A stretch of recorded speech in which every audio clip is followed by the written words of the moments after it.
آپ دیکھ رہے ہیں سروج ٹی وی۔ سب سے پہلے تو اگر آپ نے چینل کو سبسکرائب نہیں کیا چینل کو سبسکرائب کر لیجیے تاکہ زراعت، خوراک، پولٹری اور ڈیری کی خبریں آپ کو ملتی رہیں۔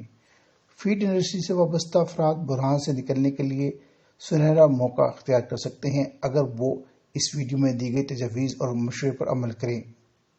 اس ویڈیو کو دیکھنے کے بعد وہ نہ صرف پولٹری انڈسٹری کے بحران سے نکل سکتے ہیں بلکہ دیگر کاروبار کا بھی آغاز کر سکتے ہیں۔ یہ ویڈیو پولٹری انڈسٹری سے وابستہ افراد کو نئے کاروبار کی ترغیب دینے کے لیے بنائی گئی ہے۔ یہ معروف حقیقت ہے کہ پولٹری انڈسٹری سے وابستہ افراد غیر معمولی ذہنی تناؤ کا شکار ہیں۔ پولٹری انڈسٹری سنگین بحران میں پھنس چکی ہے۔ اس بحران سے نکلنے کے لیے کوئی راہ نظر نہیں آ رہی۔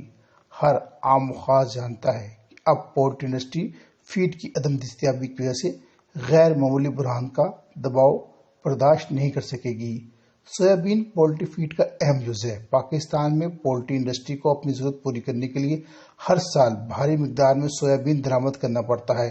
اب سویابین کی عدم دستیابی کی وجہ سے فیڈ ملز فیڈ کی تیاری کے حوالے سے مشکلات کا شکار ہے۔ سوال یہ ہے کیا پولٹری انڈسٹری سے وابستہ افراد خود سویابین کی کاشت نہیں کر سکتے؟ پولٹری انڈسٹری سے وابستہ افراد یاد رکھیں کہ سویابین کی کاشت ہرگز مشکل نہیں ہے۔ سویابین کی کاشت سے نہ صرف فیڈ کا مسئلہ حل ہو جائے گا بلکہ انہیں سویابین سے متعلقہ دیگر کاروبار بھی مل جائیں گے۔ سویابین ہی نہیں، دیگر تیل دار اجناس کی کاشت بھی منافع بخش کاروبار ہے۔ ان اجناس کی مارکیٹنگ سے بہترین انداز میں منافع کمایا جا سکتا ہے۔ ضروری نہیں آپ بڑے پیمانے پر سرمایہ کاری کریں، سویابین کی کاشت ہی کریں۔ آپ سویابین کی مارکیٹنگ بھی کر سکتے ہیں۔ سویابین، سرسوں، کنولا، رایا اور دیگر تیل دار اجناس کا کاروبار بھی کیا جا سکتا ہے۔ سویابین کی کاشت کر کے فیڈ یا پولٹری کا بزنس کرنے کے علاوہ سویابین سے متعلق دیگر کاروبار بھی کیے جا سکتے ہیں۔ سب سے اہم یہ ہے کہ سویابین 3 ماہ میں تیار ہونے والی فصل ہے۔ سویابین ایک بڑی کارآمد اور منافع بخش فصل ہے۔ اس کی کاشت دنیا کے ترقی یافتہ ممالک مثلاً امریکہ، چین، جاپان، برازیل میں بڑے پیمانے پر کی جاتی ہے۔ سویابین پھلی دار اجناس مثلاً لوبیا، ماش، مونگ، برسیم اور گوارا کے خاندان کی اہم رکن ہے اور زمین میں پائے جانے والے جراثیم یعنی بیکٹیریا اس پودوں کی جڑوں پر گانٹھیں بناتے ہیں۔ یہ ایک بہترین منافع بخش فصل ہے۔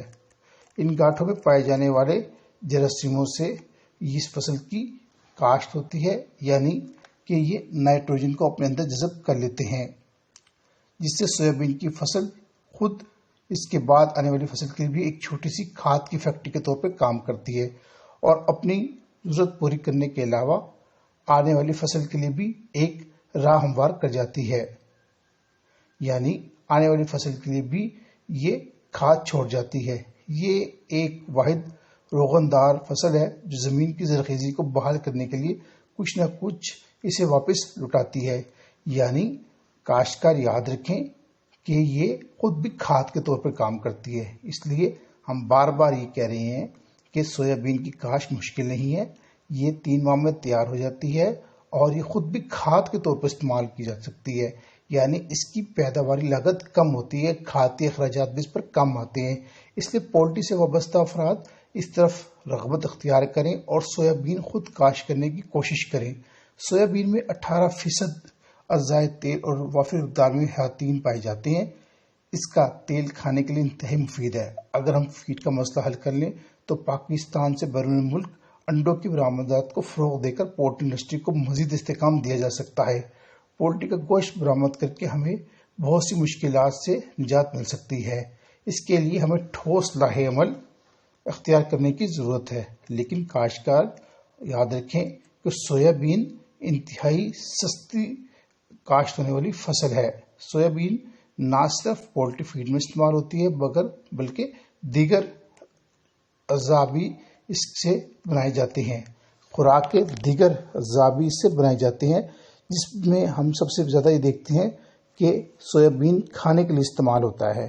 تو سویابین کی طرف رغبت اختیار کریں اور اس کی کاشت پر توجہ دیں۔ روایتی طور پر سویابین کو بطور خوراک استعمال کرنے کا سب سے عام طریقہ اس کے رس کو استعمال کرنے کا ہے۔ جیسے ہم نے بتایا کہ سویابین دیگر فوڈ آئٹمز میں خوراک میں استعمال ہوتا ہے، یعنی اس کا جو پھوک ہوتا ہے وہ فیڈ میں استعمال ہوتا ہے اور اس کا جو رس ہے وہ کھانے میں استعمال کیا جاتا ہے۔ اس کے علاوہ خمیر شدہ خوراک سویابین سے تیار ہوتی ہے۔ اس میں شوربہ، سویابین کی چٹنی اور دیگر چیزیں بھی شامل کی جاتی ہیں۔ سویابین کے بیج سے حاصل ہونے والا تیل نہ صرف کھانے پکانے کا استعمال ہوتا ہے بلکہ اس کے دیگر اجزاء بھی کئی آئٹمز کے طور پر استعمال ہوتے ہیں۔ مثلا بڑی صنعتوں میں یہ بطور ایندھن اور رگڑ کم کرنے والے تیل کے طور پر بھی استعمال ہوتا ہے۔ سویابین جانور کی خوراک میں بھی استعمال ہوتا ہے۔ جانور کی خوراک میں سویابین خاص طور پر شامل کی جاتی ہے کیونکہ اس کی لاگت بہت کم ہے۔ اس میں نباتیاتی لمیات کی وافر مقدار موجود ہے۔ سویابین کی پھلی دار بیجوں سے تیار ہونے والا تیل کھانے پکانے کے لیے انتہائی مفید ہے۔ اس کے علاوہ یہ دودھ، مکھن، ڈیری اور دیگر اشیاء میں بھی استعمال ہوتا ہے۔ تو یہ ایک سستی ایسی آئٹم ہے جسے کاشت کر کے ہم نہ صرف اپنی فیڈ تیار کر سکتے ہیں بلکہ اسے ایک کاروبار کے طور پر لیا جا سکتا ہے۔ جیسے گندم ہے وہ سال میں ایک بار کاشت ہوتی ہے، لیکن جو سویابین ہے یہ 3 ماہ میں فصل تیار ہو جاتی ہے۔ ایک تو اس کا ٹائم پیریڈ بہت کم ہے، یعنی بہت کم عرصے میں تیار ہونے والی فصل ہے۔ دوسرے اس پہ لاگت کم آتی ہے۔ تیسرے یہ خود بھی کھاد کے طور پر استعمال ہوتی ہے۔ تو کاشتکار بھائی اس طرف توجہ دے اور اس کی کاشت زیادہ سے زیادہ حاصل کرنے کی کوشش کریں۔ دوسرا ہم نے بتایا پولٹری انڈسٹری سے وابستہ افراد جو ہے وہ بھی اس طرف رغبت اختیار کریں اور سویابین کو کاشتیں رہیں تاکہ درآمد کرنے کی ضرورت نہ پیش آئے، اور ایک طرف یہ اپنی فیڈ کی ضرورت پوری کر لے گے، یعنی کہ فیڈ میں یہ انتہائی اہمیت کا عامل جز ہے سویابین، تو دوسری طرف انہیں ایک نیا کاروبار مل جائے گا۔ یہ لازم نہیں کہ وہ بہت وسیع پیمانے پہ کاروبار کرے، وہ چھوٹے پیمانے پہ کاروبار کرے اور نہ صرف سویابین کی کاشت ہی کرے بلکہ اس کے علاوہ بھی ان کے پاس بہت سارے آپشن ہیں۔ اس کی مارکیٹنگ بہترین ہے، اس کا تیل آپ فروخت کر سکتے ہیں۔ تو آپ اس سے نہ صرف درآمد کرنے کے جو مسئلے ہیں اس سے چھٹکارا حاصل کر سکتے ہیں بلکہ سویابین کو ایک نئے کاروبار کے طور پہ بھی لے سکتے ہیں۔ اور ہم نے یہ بھی بتایا سویابین کے علاوہ دیگر تیل دار اجناس کی کاشت کر کے بھی ایک نیا کاروبار شروع کیا جا سکتا ہے۔ تو امید ہے پولٹری سے وابستہ افراد اس ویڈیو کو